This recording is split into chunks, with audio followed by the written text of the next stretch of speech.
Well, Holmes, Watson, this is a great pleasure for me to welcome you to the Villa Bartique here at Le Palais.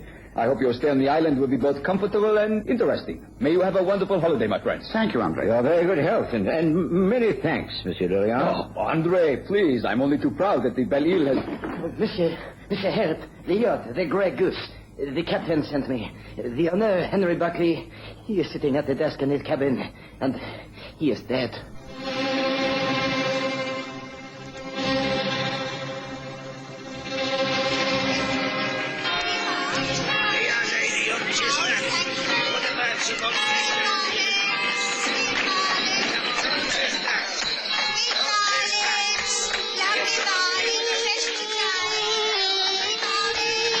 We present the stories of Sherlock Holmes.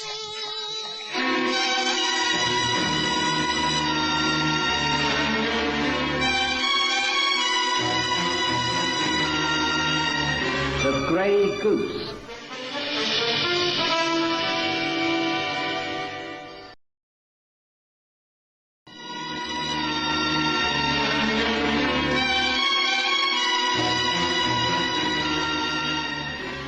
Sherlock Holmes and I were taking one of our very rare holidays abroad together. It was in the summer of 1883, and the weather was glorious. Holmes had just finished an international case in Geneva, in which he had managed to greatly help André Lorient, a French diplomat and businessman. Lorient showed his gratitude in practical terms, part of which was to press an invitation upon Holmes and me to visit his villa at Le Palais on the Belle Ile. That comparatively little-known island in the Bay of Biscay was, in those days, quite unspoiled. And we were out to enjoy ourselves enormously, when, that lunchtime, a sailor from a British yacht lying at anchor out in the harbour came with an urgent request for help. As we were rowed from the shore, André Lorient explained. The yacht ahead is the Grey Goose. She is owned by Henri Barclay. You may have heard of him. Quite a rich man, in similar business to myself. He married a French girl, Marcel. They sail these waters quite regularly, as the Barclays have a house in Nantes. The captain of the Grey Goose is French, Yves Sarnard. There is a crew of 3 with Marcel and a male secretary. She's a fine-looking yacht. You know this man Barclay well? Reasonably well. I'm surprised to hear that he has died so suddenly. Although many years older than his wife, he always appeared in excellent health. But perhaps the captain can tell us the nature of the illness. I'm very glad you are with us, Watson. We are rather isolated on the island and have no skilled medical help. I shall be happy to be of service to Madame Barclay. Well, here we are. The captain is waiting for us. Come.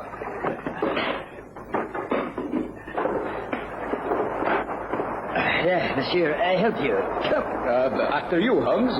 Watson. Thank you. We climbed aboard the Grey Goose and found the captain waiting for us. After the necessary introductions, he showed us down a small companionway into the master cabin. It was furnished as a comfortable lounge, but also had the air of a businessman's office. Our attention was immediately focused upon the desk. Sprawled across it was the body of Henry Barclay. His face was contorted in a death agony. His hands extended as though to clutch the sides of the writing blotter. Nothing has been disturbed, Monsieur Lorient. The moment I was told of this, I locked the cabin door and sent ashore for you. I knew that you had 2 Englishmen staying with you. This yacht is registered in Great Britain, therefore it is British property. It has to be reported to the correct authorities that its owner has died. I understand. Mr. Sherlock Holmes is a very famous detective. There will be no difficulties. He will take charge from now on. Good. Meanwhile, I understand the good doctor, he can make the examination? Yes, of course, if you wish me to. It must have been a heart attack. If you will please, doctor. One moment before you touch the body, Watson. May I make a few observations? To start with, I see that Mr. Barclay appeared to be writing a letter. May I, gently now, Watson, let me slide the letter out from under the outstretched hands. Yes, it appears to be a business letter, addressed to the manager of Stewart Bank, London. It reads, Dear Mr. Mortimer, I've been going through my accounts and find from my passbook that I have 3 checks cashed for £500 each. I cannot recollect ever having drawn this money on those days. They are cash to bearer checks. Enclosed is the bank statement with the withdrawals concerned, marked with a cross. As I shall be in Nantes for some months, I should be obliged if you would inquire through your clerks who cashed those checks. That's if it's possible to trace the person in question. I'm sure there has been some... Oh, here the letter breaks off. That's interesting. So this is what he was writing when the so-called heart attack took place. So it would appear. I think I should like to ask a few questions from the crew and your secretary before reporting this officially, Captain. Can you tell me how you came to be here, the purpose of this trip? It is what we do every year. We leave Southampton and cruise down to the Mediterranean. Always we call in at Nantes to stay for a while at the house. But sometimes, if the weather is particularly fine, as it is now, we take our time and call in at the Belle-Île. Our voyage here was uneventful. We anchored here early, having arrived outside the harbor at dawn. None of us has been ashore. At about 11 o'clock, Mr. Barclay came down here to his cabin, giving orders that he was not to be disturbed until lunchtime. At noon, his steward knocked at the door with a tray of drinks. He entered. Mr. Barclay was writing, and he left the tray and went out. At 1 o'clock, he returned to say that the lunch was ready, and he found a body, just as you see it. No one else has been in or out? Not to my knowledge. Very well. Well, I suggest we leave my good friend Watson to conduct his examination without interruption, while I have a talk to the steward and the secretary.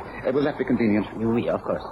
Good, then, lead on. Excuse us, Watson. Will you join us in the saloon when you're finished? Yes, very well. I shouldn't be longer than half an hour. Right you are. Pray proceed, Captain. They left the cabin, and I was able to apply myself to the task ahead. I'd seen many dead men in my time and treated many sufferers of heart complaints. One look at the dead man's face told me it was not as straightforward as the captain thought. But I was careful not to jump to conclusions. I checked and rechecked as Holmes was taken aft to question the cabin steward at some length. And then... It is just as I told you, Monsieur Holmes. I prepare Monsieur Barclay's drinks tray as usual. I take it in, he looks at it, and he points to the table. I place it down and leave. What was he doing at the time? Was he at the desk? Which table did you use? Oh, he was writing at the desk. The table was the one under the starboard window. It is not a porthole, you understand. It opens out onto the deck. Was the window or porthole open? Oh, oui. With the weather like this and that anchor, natural. Captain, Andrea, I'm sorry to interrupt, but this is important, you must know. It wasn't heart failure that killed Mr. Barclay. He was poisoned. What? Poison? By what exact poison, I do not yet know, but I'm sure it was administered to him by means of a drink. Poisoned? But who could have done such a thing? I think that is what we are here to find out. Might I suggest we return to the cabin? I take it that you locked the door, Watson? Yes, I have the key. Very well, steward. We shall not require you again at the moment. Please see that no one goes ashore. Very good, Captain. Perhaps I might interview the secretary in there. Could that be arranged also, Captain?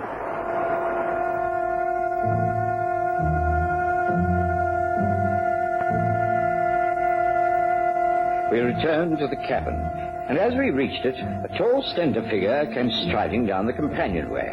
It was the secretary, and to my utmost surprise, I found I knew him.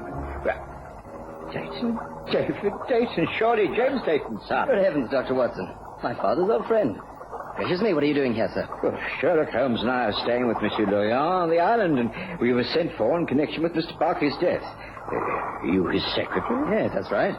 I've been with him for a couple of years now. He found me useful because it's a British yacht and a French crew. Henry himself couldn't have been more English, but his wife is French.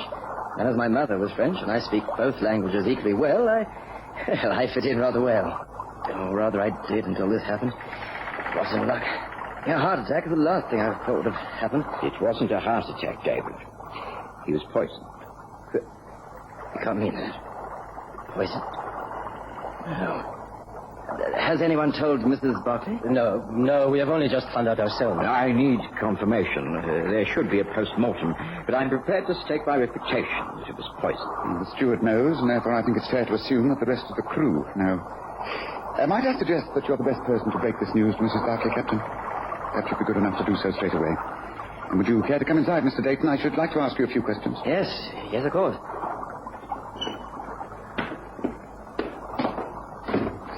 I think you said that you've been in Barclay's employ for 2 years.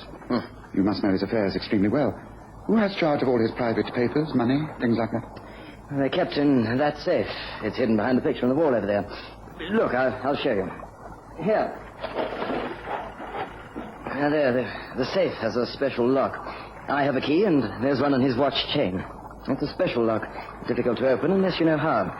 No one else knows how to open that but Henry and myself. I see. And his bank statements, empty check stubs, that sort of thing? They're all in the safe. I saw them there myself only a few days ago. I see. Would you mind opening the safe for me, please? Of course. Though I can't really see why. I think it is most important. Excuse me. You are Mr. Holmes and Dr. Watson? I am Marcel Barclay. I met the captain. He told me the news. Is it true? Henri was killed? It was not a natural death? I'm afraid it is true, yes. Then you must find the person who poisoned him. Find him quickly, so that he too may die. I do not care what steps you take, or how much money is involved, but you must find out who killed my husband. And when you do, I shall take my revenge.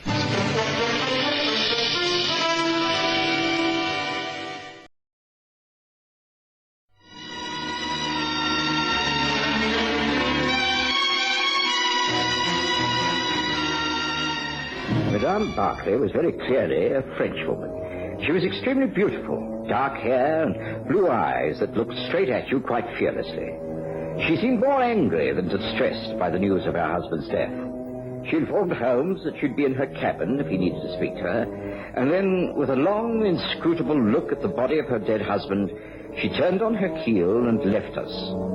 Holmes, after making sure the safe was unlocked, asked us to leave him while he searched the cabin. I found myself alone with David Dayton. I'm sorry we have to meet in these dreadful circumstances, Dr. Watson. I find it all quite bewildering. You can throw no light upon it at all? I mean, it's clear that your late employer was poisoned between the hours of 12 and 1 o'clock. You mean that's when he took the drink? The steward took in the tray at that time. He always did. But if the poison was in the gin or the tonic, surely an examination of the contents of the bottles will show this. Sherlock Holmes will find that out. Have no fear. Of course, if the poison was simply sipped into a glass while he was unaware... But no one visited the captain except the steward. You sure? I'm only sure for myself, of course. I was sunning myself up on deck. Mrs. Barclay was there for part of the time. Then she went to change for lunch. Doctor, this is terrible. I mean, why would anyone wish to see Henry dead? I think Holmes will be asking you that question, David. After all, next to his wife, you must have known the man better than anyone else. Yes. Yes, I suppose I did. Well, I think that there's no need for a post-mortem to confirm your theories, Watson, or to tell us the type of poison that was used to kill Henry Barclay. Here, look at this. Small phial. It's got a label with words scrawled across it. I can't read it very well. It says Amacara. It's a South American poison used by the Brazilian Indians. It's quite rare, but very deadly. I found it hidden away at the back of the safe in his cabin. That's what killed him, all right. But how? I mean, well, I don't understand. 2 or 3 drops of this in the bottom of the glass. The drinks tray was placed as usual on the table in front of the open window porthole that looked out onto the deck. Anyone who was passing outside could have reached in and tipped the poison into the glass. I see. But then, who could have done it? Well, anyone who passed along the deck. This phial was hidden behind a book labelled Ship's Cash Account. Do you keep the cash account statement? Yes, of course I do. And no one but you and the dead man could get into the safe? Well, that's right, but look here. Are you trying to say that it was me? That I poisoned Henry? I'm not saying anything at the moment. I'm merely asking questions and gathering information.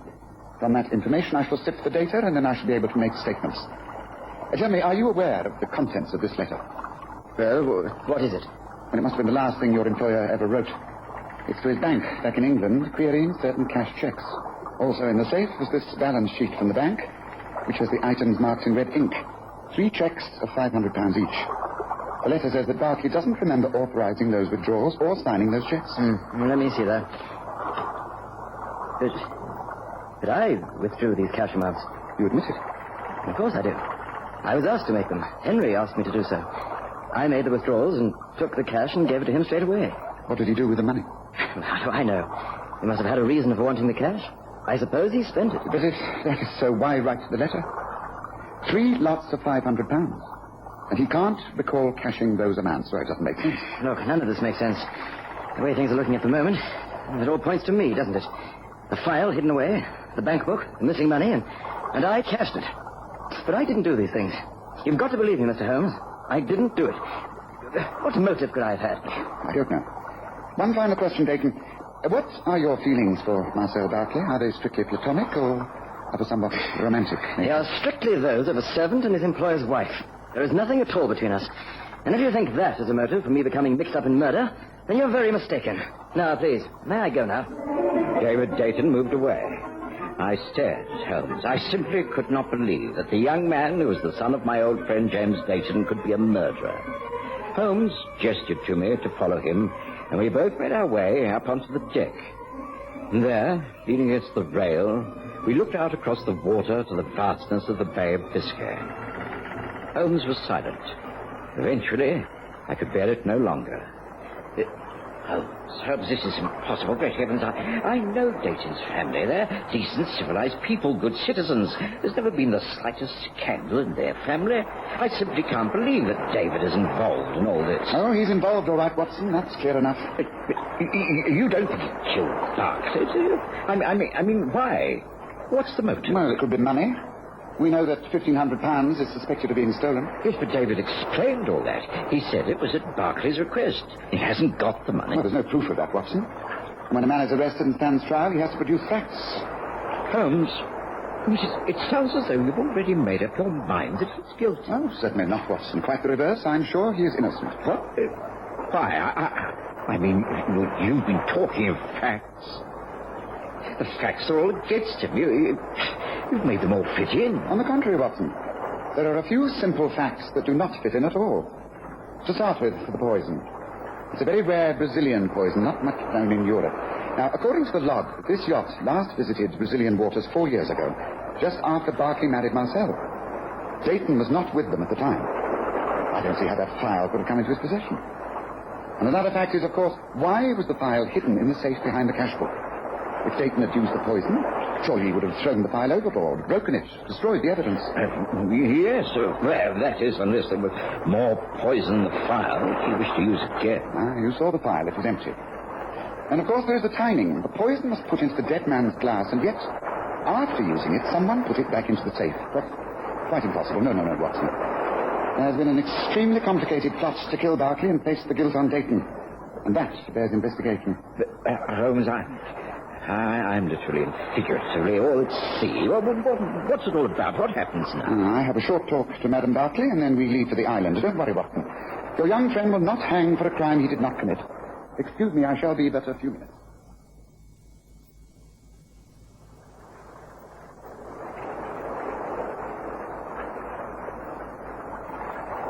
There is very little else I can tell you, Monsieur Holmes.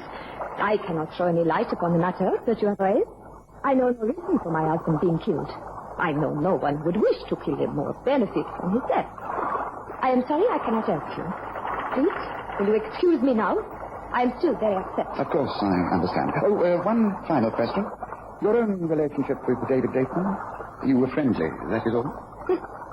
Like all Englishmen, you think that the French wives are always unfaithful to their husbands. The answer is there is no emotional involvement.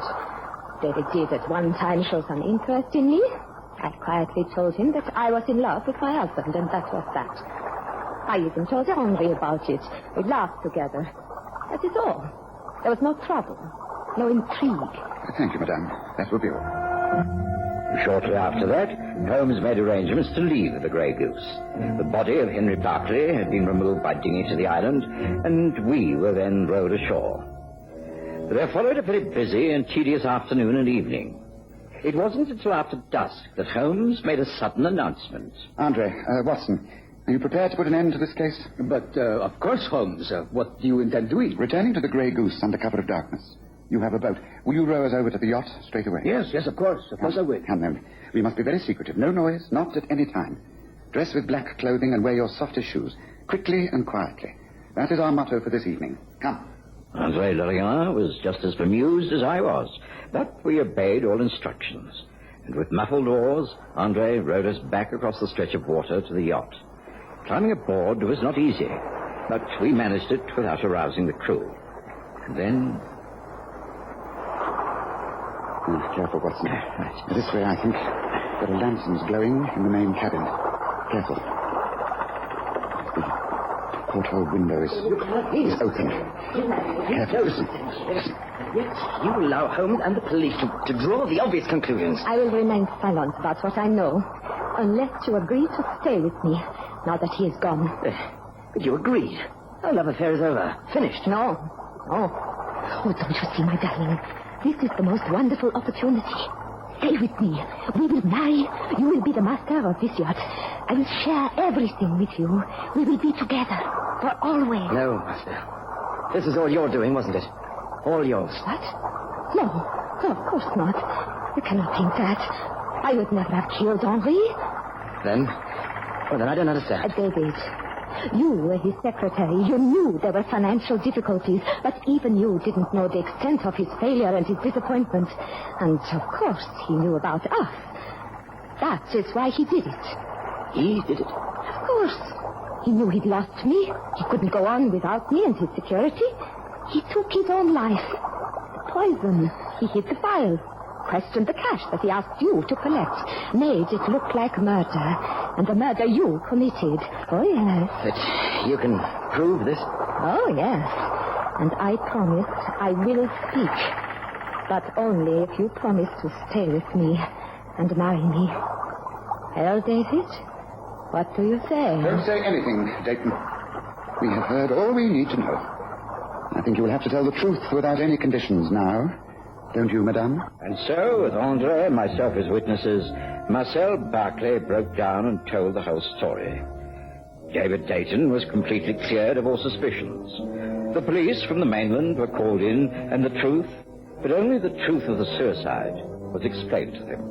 What happened to Marcel, and whether she would have gone through with it and allowed her lover to hang for her husband's death, is a matter of speculation.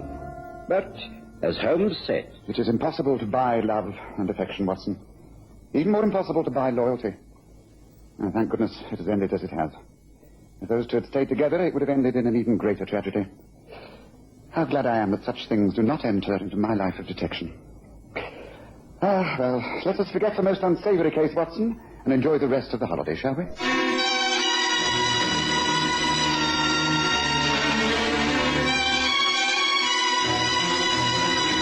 Listen again next Sunday to The Stories of Sherlock Holmes, with Graham Armitage as Holmes and Kerry Jordan as Dr. Watson.